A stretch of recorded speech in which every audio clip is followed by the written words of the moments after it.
मित्रों, एक व्यक्ति रोज मंदिर जाता है, भगवान को प्रणाम कर कुछ स्तुति गाता, फिर देर तक भगवान की मूर्ति के पैर दबाता है।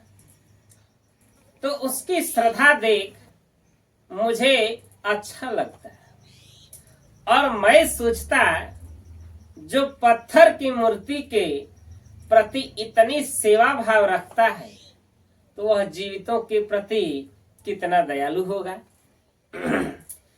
एक दिन मुझसे रहा न गया। मैंने उससे पूछा, भाई आप रोज इतनी देर तक मूर्ति के पैर दबाते हैं, तो माता पिता के पैर कितनी देर तक दबाते होंगे? मेरे सवाल से चौंक गया और बोला, माता पिता, उनके पैर कैसे दबाऊंगा? क्यों माता पिता नहीं है?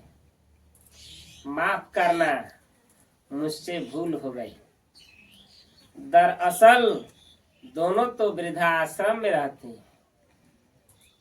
तो मैंने कहा, माँ बाप को वृद्धाश्रम में रखने वाले ऐ नौजवान, तनिक सोच कि उन्होंने तुझे अनाथाश्रम में नहीं रखा, उस भूल की सजा तो नहीं दे रहा है ना?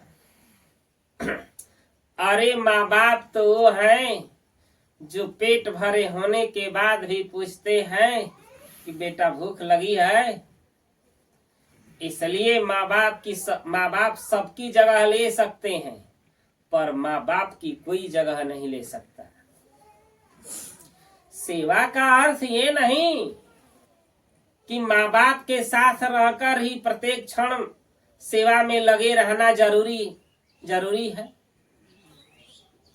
पर ये जरूरी है कि हम जहां भी रहें माँ बाप को याद करते रहें,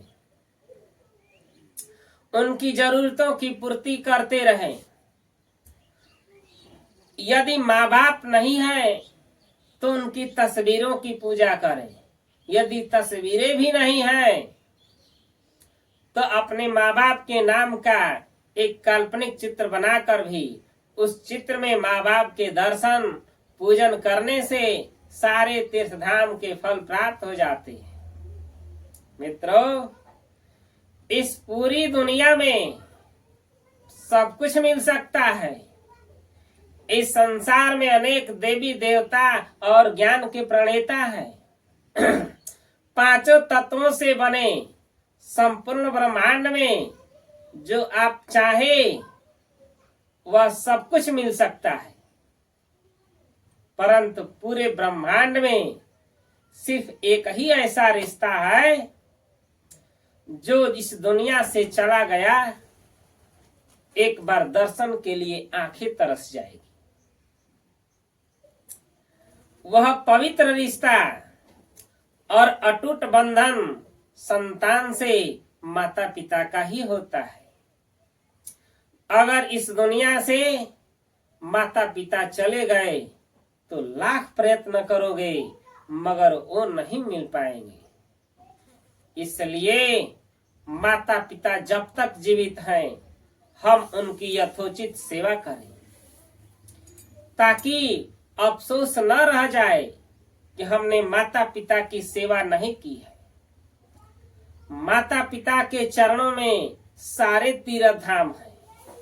अंत में कहना है दोस्तों, घर के देवी देवता को छोड़ मूर्ख पत्थर पे चुनरी या चादर ओढ़ाने क्यों जाता है? जीवन की संध्या में आज तू उनके साथ रह ले। जाते हुए साए का तू आज आशीष ले ले। उनके अंधेरे पथ में सूरज बनकर 4 दिन और जीने की चाह उनमें निर्माण कर ले। तूने माँ का दूध पिया है और पिता का अंश है। तूने माँ का दूध पिया है और पिता का अंश है। तू उनका फर्ज अदा कर ले, उनका कर्ज अदा कर ले, उनका कर्ज अदा कर ले, उनका कर्ज अदा कर ले। तो मित्रों, यदि कहानी अच्छी लगे तो वीडियो को लाइक कमेंट शेयर करें और चैनल को जरूर सब्सक्राइब करें, ताकि ऐसी वीडियो आप तक हमेशा पहुंचती